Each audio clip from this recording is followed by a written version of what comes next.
Let's jump on board and we'll head off of this wild blue yonder.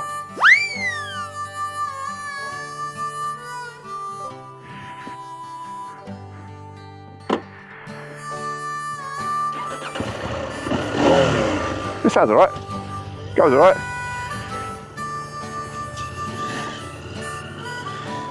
Now, of course, this is only very, very slight off-road. I do find that for my height, the bars are far too low.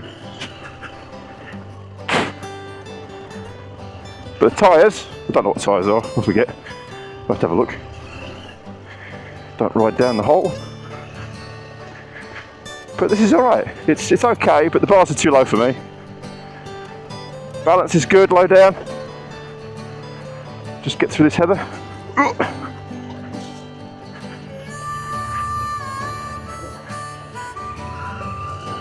Weight wise, it's reasonable. But I'd much rather be off-road on this, I think, than the vstrom 650.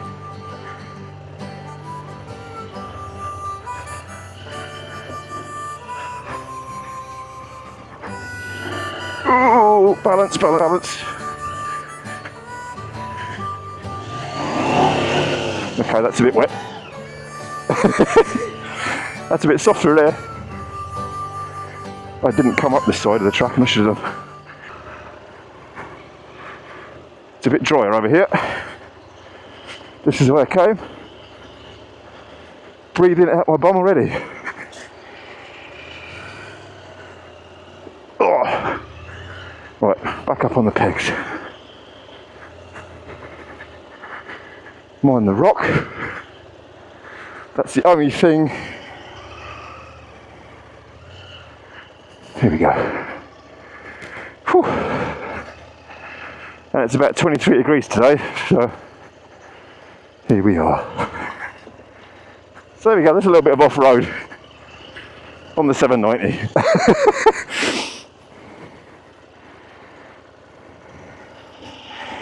It's heavy. It's not, I think a 390 adventure would be better. My off-road skills are not the best. It's a bit muddy. But yeah, there we go. So yeah, any narrow passages, you might want to just consider the width of the fuel tank. God, I'm sweating and I'm in leathers. Not the ideal. Oh, a bit of breeze. Yeah, speed leather is not the ideal combination for riding off-road. So there we go. Anyway, a very short trip off-road. And let's face it, most people probably aren't going to do that. And if they are, you could be using a bit more, slightly more aggressive tread pattern. But as I was saying, low down, the weight distribution and balance of this bike is actually really, really good. The low speed's great, but for me, as I was saying, the bars are too low. For anything decent off-road, you'd want to, what the hell was that? Anything decent off-road, you definitely want to think about raising the bars up a few inches for anyone that's probably 6 foot plus, probably, well, maybe even less than that, but certainly that's I'm too far over the front end for me. I'd much rather be stood a bit more upright. But hey, but the bike is certainly capable, and I think that's the biggest thing I found about this bike, is it's really, you know, cliche, jack of all trades, master of none, but I think this can really be all things to all people. I mean, the seat is firm, but it's actually very comfortable. There's loads of space on it. The wing protection is actually very, very good. I mean, I'm getting wind here behind this screen, but there, nothing, just there. So it's going over my shoulders. The wind is there, coming over the screen. this little hole in the middle here definitely helps to do something with turbulence, because I don't get any turbulence off this bike at all, which is unlike the vstrom 650, whereas I had to change the screen on that. Now I can only assume this is a standard screen, and if it is, it works really well for me. It's good for basically all speeds, as far as I'm concerned. Motorway speeds wouldn't be an issue at all. Touring on this bike as it is wouldn't be an issue.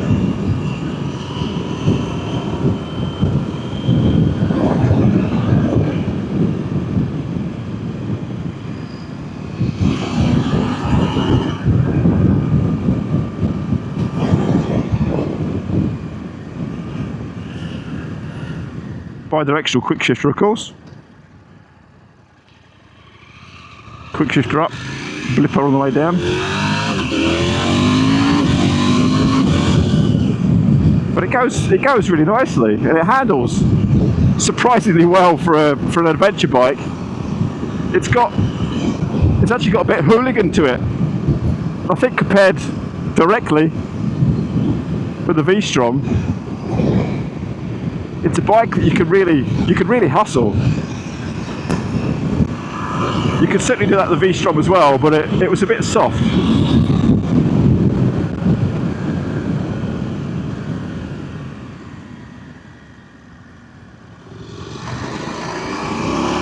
But the brakes are phenomenal,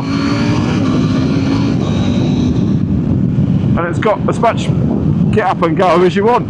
It really does. For an adventure bike, I'm quite impressed.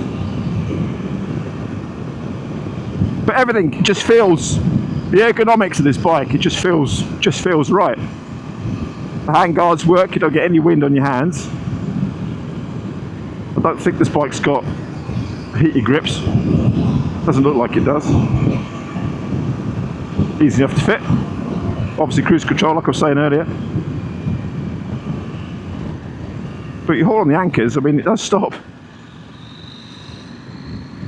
The mirrors, which to me look like they're directly off of the 790 Duke and probably common across most of the range, are actually fine.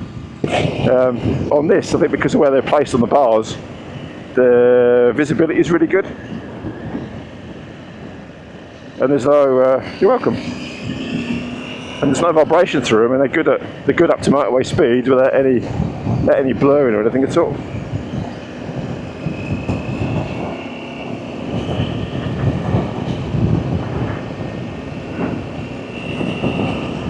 Would have been good to get a little fella out on here just to see what it's like as a bike for two-up riding, but I would have no hesitation in going two-up on this at all. It's got plenty of power.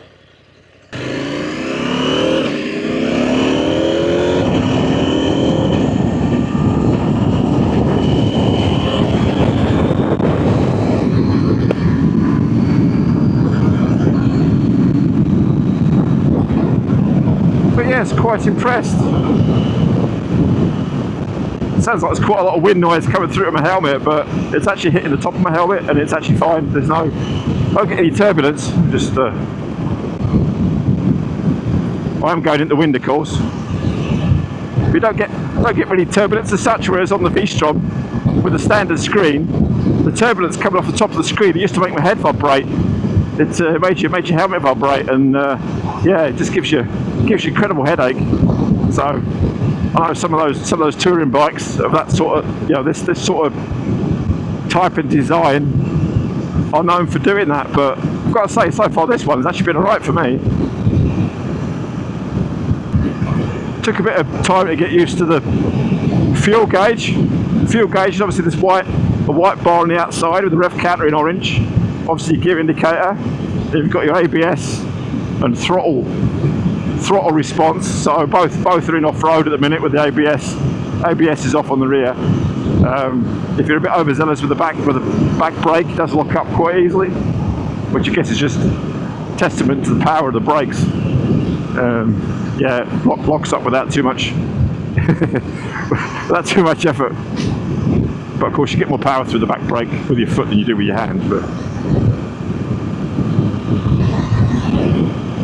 But yeah, the way this bike handles, the way it feels, it feels quite taut as a package. Suspension's firm, but it's not crashy. I guess that's testament to the R&D over the years of White Power, WP. And of course KTM's, well, I think KTM own White Power now, don't they? Anyway, I don't know if that's true. But it's certainly got that go anywhere, do anything kind of feel. And to be honest, the way this bike handles, you can lean off it, you can stick your knee out, and you can move around on it, and you can hang off it. You could, I don't know what these tyres will be like on track. I mean, obviously they're knobblies, not too sure what they are, I'll have to check in a little while. But, you know, you could stick some road orientated rubber on this, and you could easily go and do a track day. It doesn't even have hero blobs on the pegs. That's how sporty KTM obviously decided it's going to be.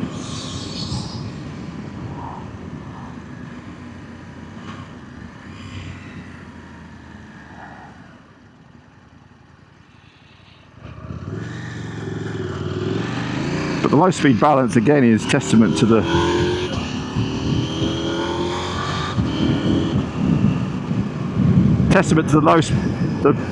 low speed balance is obviously just testament to the centre of gravity and where the fuel tank goes down the side. And it's not any wider than the bars at least, which is good, but you have to bear that in mind obviously if you're taking it off road. But it changes direction at the last minute. It's got obviously plenty of leverage with the wide bars. I think if I was going to criticise this bike, for me personally, it would be the engine. Now, it's a good engine. There's absolutely nothing wrong with it whatsoever. As far as power delivery, fueling, get up and go. But I find this bike a bit. It doesn't stir. For me personally, it doesn't stir my emotions. You don't get off it and think, oh yeah, that's ace. You just think, you know what, that's a really good bike. You ride it round, that's a really good bike. It's a good, solid, practical Swiss Army knife of a bike. Jack of all trades, master of none. Well, I don't know. I mean, certainly I think off-road, obviously, it would be better than the vstrom 650. Depends how much time you spend on an off-road, really. Do you prefer a parallel twin, or do you prefer a V-twin? Personally, I think I prefer a V-twin, but it's a good engine. So what I try to say is it doesn't stir my emotions, this bike. It's very good, but you don't get off and think, oh yeah, that's awesome, I want one. It kind of just, it's designed to do a job, and it does a job very well. Whereas, you know, some bikes stir your soul, stir your emotions, you buy them with your heart. I think with this bike, if you're obviously going a long distance, if you're going off-road, if you're disappearing off to Morocco for a couple of months, you know, look at, was it Ian? I think the guy's name's Ian anyway. Have a look on his channel, it's one man, one bike. He took a vstrom 1050 round Africa, Morocco. Have a look at his channel. You know, and like he said at the end of one of his last videos, he said I would do something on it next time that's a little bit lighter. I think this would be case in point. It's a bit more off-roady for those off-roady sections, but on road it's quite happy. But yeah, I mean, I could go at the specs, I could go into what the size of brake discs are and all that kind of good stuff, but you know, I don't tend to do that too much on this channel. But feedback from bikes is kind of what I like. You know, you can look yourself at specs online. You can go and compare this to the 790 or the 890 if you wanted to.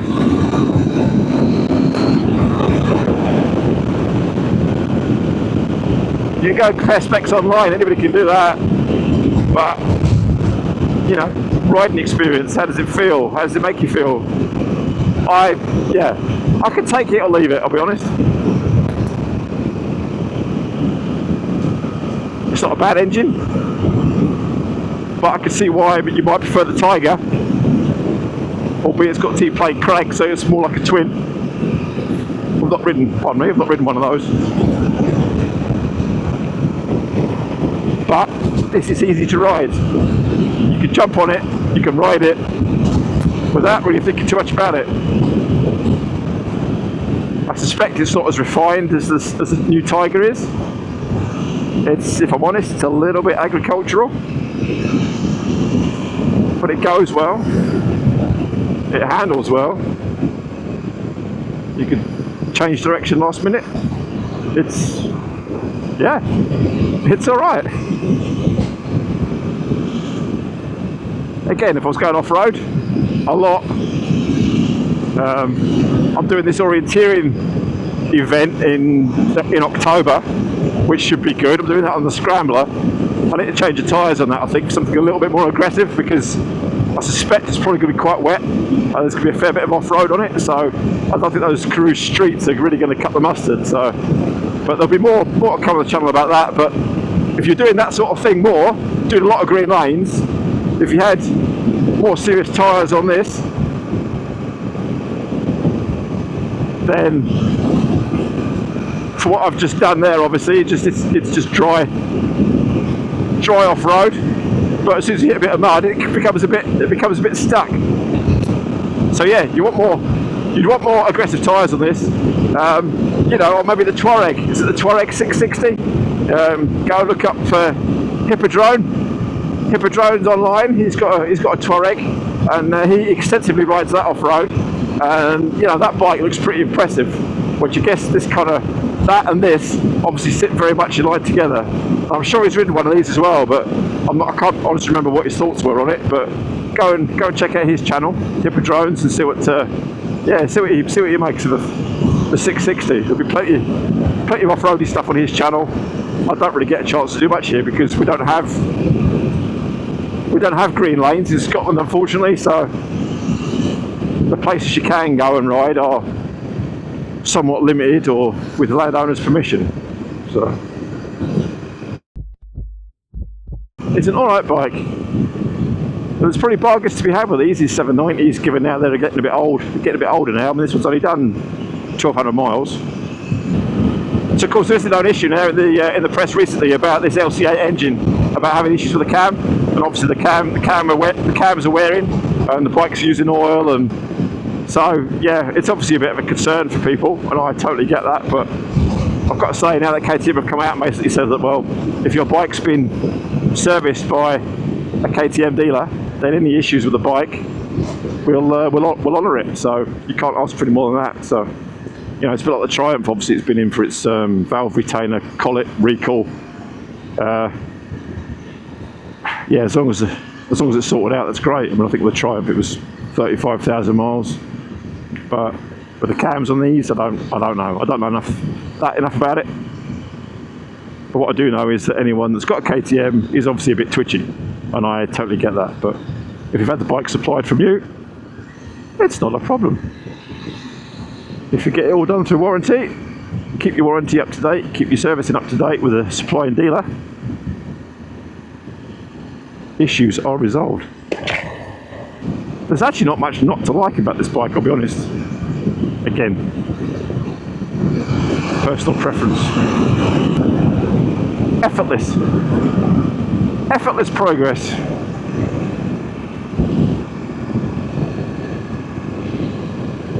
You could probably stick your legs out like that if you wanted to.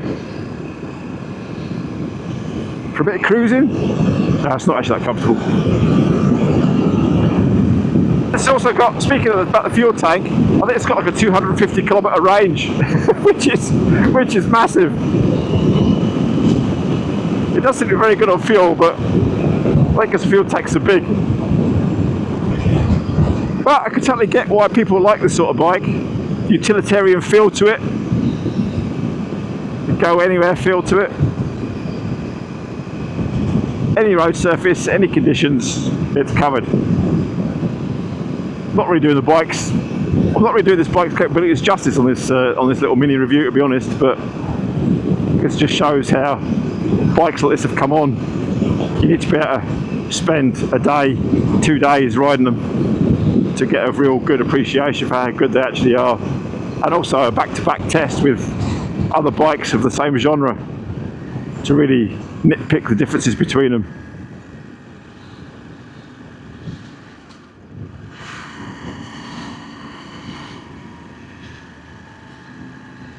But low speed fueling is actually fine. Even the ergonomics of the switchgear on this is really good. Everything is just where it needs to be. No Honda indicators in the wrong place or something daft like that. Cruise control, buttons, just it falls to where it needs to. There is a USB, the USB power socket on the side there as well, just beside the dash up here. So that takes care of all your power consumption needs. What I did notice is that the traction control, when it's all turned off, does not allow you to use the cruise control. So if you're thinking about cruising along off-road for any duration of time, then I'm afraid you're stuck with using the throttle.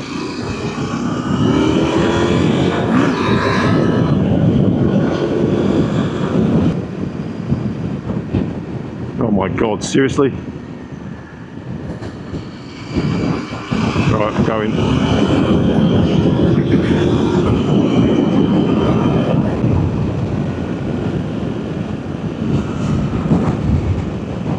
Yeah, I reckon you could do a track day on this with some decent tyres on it, and it wouldn't be the slowest thing on track.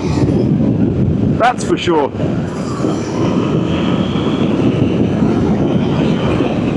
But that's not what this is built for at all.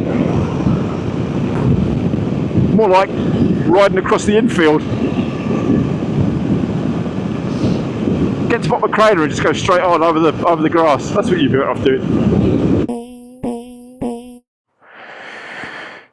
So there we go. Well, I better go and put a jet wash over this before I take it back. It got a bit muddy than I was anticipating it to. But yeah, I mean, it's a good bike. It's a good bike. It rides nice. But for me, that front end just, yeah, it doesn't do it for me. But it's got that utilitarian, certainly got the utilitarian look to it anyway, and feel. Yeah, what were the tyres after all? I didn't. Pirelli Scorpions. Pirelli Scorpion Rally STRs. Rally Streets again, I guess. Yeah, not overly chunky for off-road, but certainly better than sports tyres in some sort of light dirt. 200 miles, I'm assuming they're the original tyres. Obviously worn a little bit for a demo, but yeah, there we go, the 790. Now obviously the 890 is going to be a bit better again, and obviously the 990, assuming there is one coming out, will be better again still, I'm sure. If we can get some sort of Predator type screen stroke headlight area for the front, I think that will look a lot better. I'm not a massive fan of that, I'll be honest, but let's say that beauty is in the eye of the beholder, of course. But it rides better than it looks. What can we say? So there we go. One 790 adventure with a little bit of off-road, very mild off-road. Yeah, seems all right. Anyway, thanks so much for watching and sticking with the channel, and if you haven't, then please do subscribe. It does help the channel to grow, and please do comment. That also helps the channel to get recognised and to grow. A lot of people do watch the channel, but they don't subscribe. Maybe that's just the way YouTube's going. They just search for what they want and don't subscribe because they're not bothered, in which case that's okay too. I totally get that. So yeah, there we go, 790 adventure. Thanks so much for watching, and we'll catch you on the next one. Ciao for now. £3 for 6 minutes, that'll do. You'd be amazed what I can do in 6 minutes. Can't take it back dirty, I'll get shouted at. Well, if I wash it, does it automatically make it mine? You know what, this is the first bike that I've ever had to wash when I've given back. Liam will just say, you shouldn't have bothered, you should have just left it dirty. Yeah,